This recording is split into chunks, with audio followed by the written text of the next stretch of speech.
What's up, Kieran? You are up first, sir. Hi, Bart. How's it going? How's it going? So you got a hand for us here? Yeah, sure. And as you say, this is coming from just outside London in the UK. Okay, cool. So London. Is this in London or where are you playing? Is that a club? Yeah, it's at one of the Grosvenor casinos, so the Grosvenor. I've casino heard chain of over it. I there. never got a chance to play. I played at the Vic and I played at Leicester Square. But yeah. Yeah, so this is just outside central London, so in one of the burbs.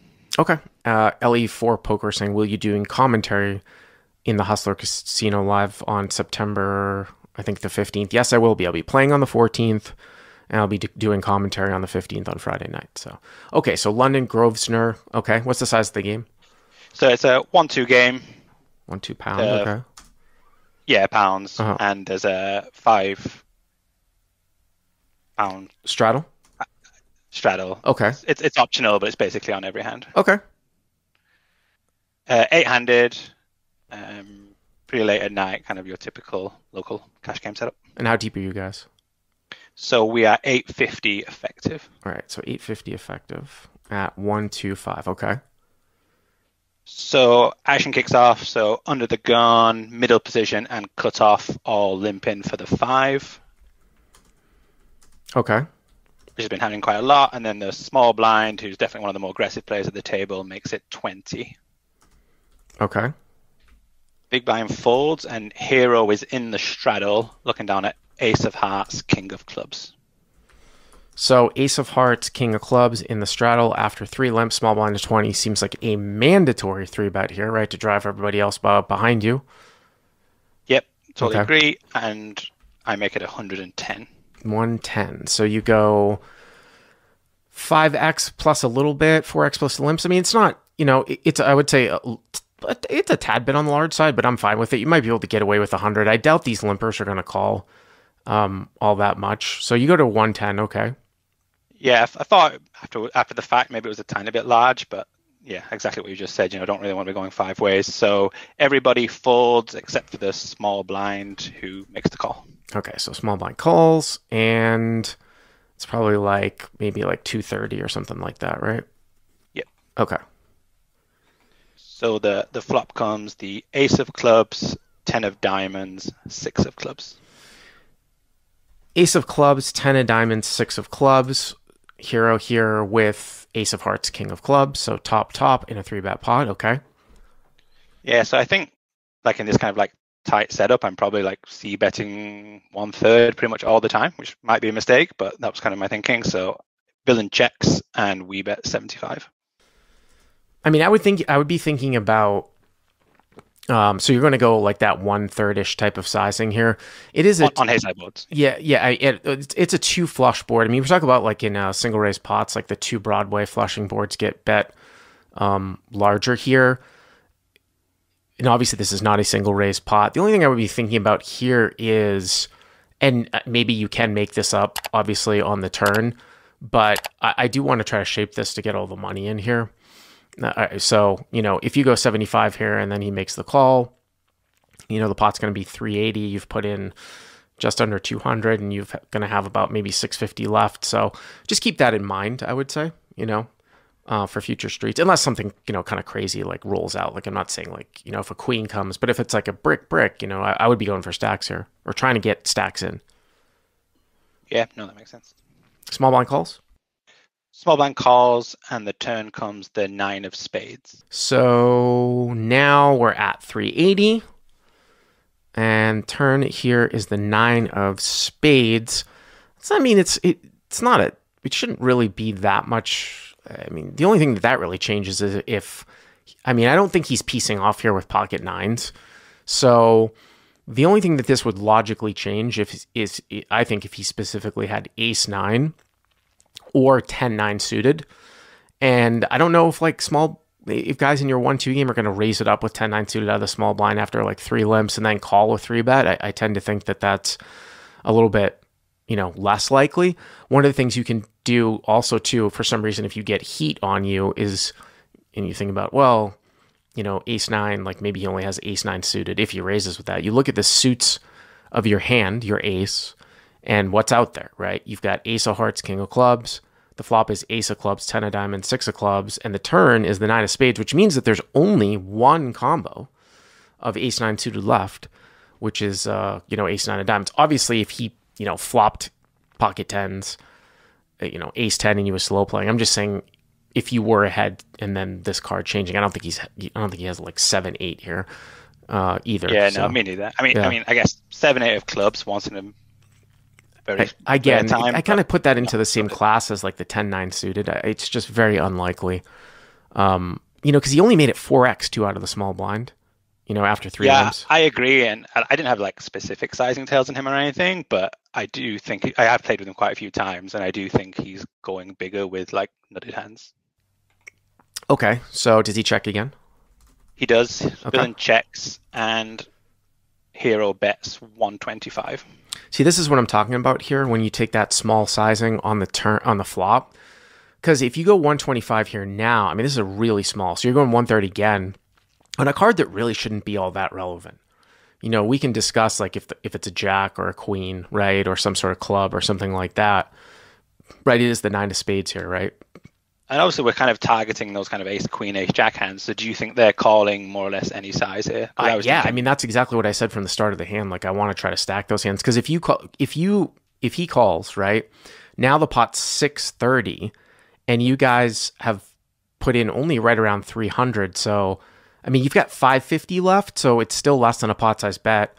But I would definitely try to go larger here. I mean, this might even be one where we don't usually look at like half pot size bets theoretically as a thing, but except maybe in these specific situations where it sets up like a nice like 1/3 to 40, 1/3 to 1/2 pot size shove. Like if you went 200 here on the turn and he called, the pot would be 780, and you would have like 475 or so left. You see how it sort of shapes like a nice, a better sort of river shove if targeting ace X. Yeah, no, that's a really good point. I think probably one of my weaknesses is not going for stacks sometimes with these like top pair type hands. I mean, it's top pair. It's a 3-bet pot though too. Like, I mean, you could say one thing. This is much, much different than if it was like a single raise pot and the big blind or the straddle was say defending and he just shows up with a lot more volume of hands. This is a very, very tight configuration. This is why I'm throwing out him really having like 9-10 or 7-8 here because of the fact that there were 3 limps in front. He goes to 20 and then calls a 3-bet. And it's like, you went 75, so maybe he peels here, with the Broadway gut shots on the flop or a 10 or like jacks or queens. And now, if you go larger, he's going to fold out those hands, but that's fine. I'm trying to get as much value here from ace X as possible. So you go 125. Okay. Yeah. And villain actually check raises. So villain makes it 300. Interesting. That's kind of a small check raise, but you guys aren't that deep though. I mean, it's actually not even that small because this is probably a stacking size check raise that I might make if I was like, say, slow playing like pocket tens or pocket sixes or having some hand that I thought was good. Because now at this point, if you call, the pot will be, say he goes to 300, you call, the pot's going to be like 980. You guys have put in almost 500. And, it leaves like a nice, like little half pot size shove. Now, what kind of range is this here where the small blind goes 300? And by the way, too, I will say that some people might think, oh, well, hero bet so small in the turn, like he's inducing this play. I find it very, very unlikely. One of the least sort of check raised boards in live situations, maybe even in any situation, are ace high boards and 3-bet pots. I feel like when I said, he could be slow playing 10-10, 6-6, he might have turned ace 9. What are the bluffs that he could have here? Remember, it's ace of clubs, 10 of diamonds, 6 of clubs. So the bluffs would probably, would usually comprise of Broadway flush draws that turn straight draws, but actually your hand is bad because you have the king of clubs, which means he can't have king queen of clubs, he can't have king jack of clubs. So really all that's left here is like queen jack of clubs, and that's the only thing that sort of affects from the turn. I mean, again, usually guys that might like go buck wild with like 10x of clubs, which is pair plus flush on the flop, don't necessarily wait till the turn. So this is very, very concerning here. And I got to be honest with you, I actually might find a fold, as crazy as it sounds, as exploitable as it sounds. And I don't even know how exploitable that is, because you have the king of clubs. I think it's really bad for you.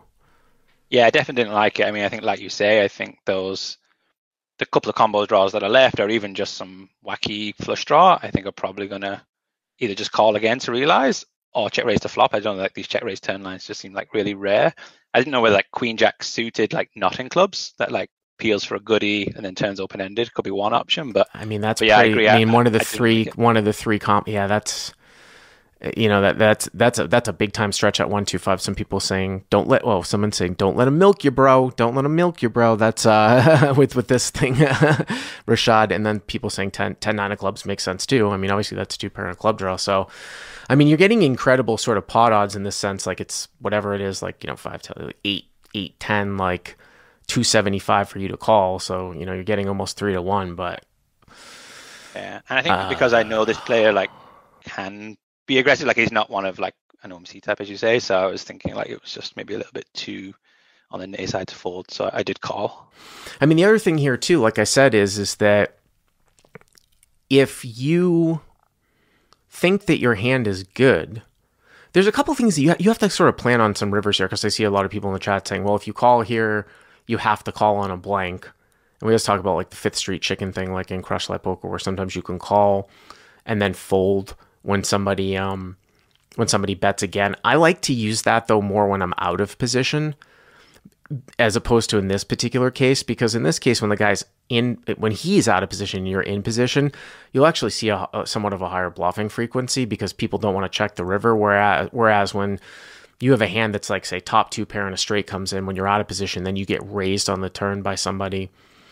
You can call, because sometimes a guy might check back a hand that he was like raising that's worse than yours. But here it's kind of a messed up setup because the guy's from up front. And the other thing about this hand here too is that if you think you're good now, is there merit for just shoving? Because what the biggest disaster here is if he check raises on the come here with some sort of like combo draw, and you call, like say he had queen jack of clubs, and then he gives up on the river. Now you've just given him a free card for your stack. I mean, depending on what would come off, but I mean, you don't get the value, right? You're almost like letting him just kind of set a price like on a bluff with fold equity if he doesn't jam a bluff. You know what I'm saying? So, because it's only a half pot size bet.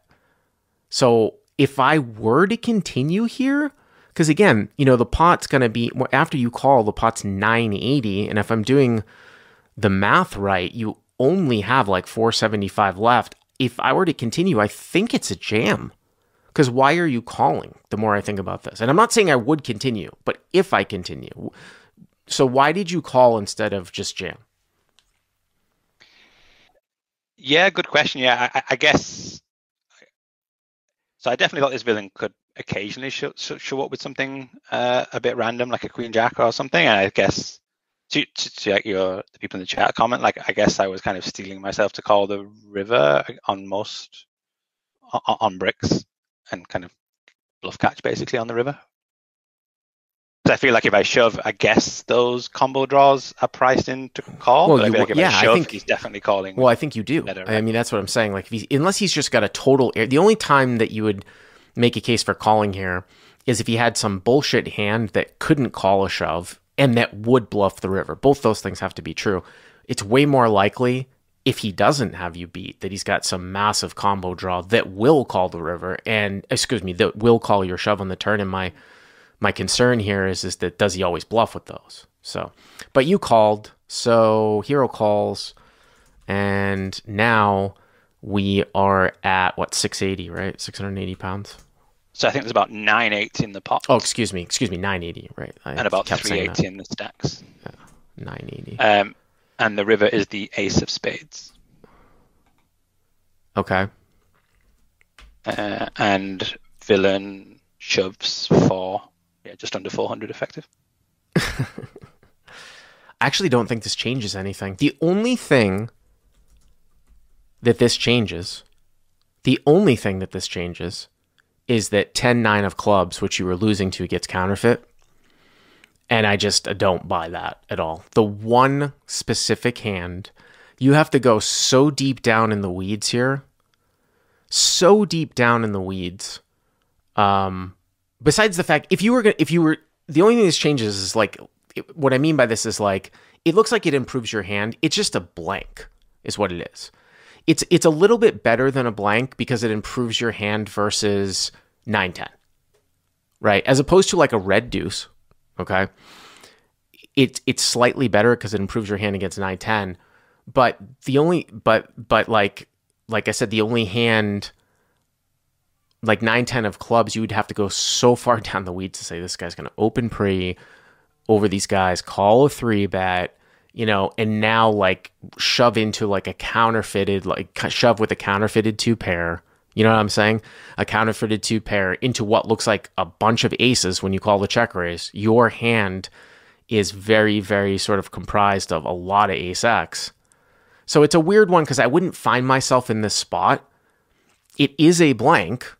And like I said, it's slightly better than a blank. But in terms of your hand strength against his range, the only thing it does is beat 9-10.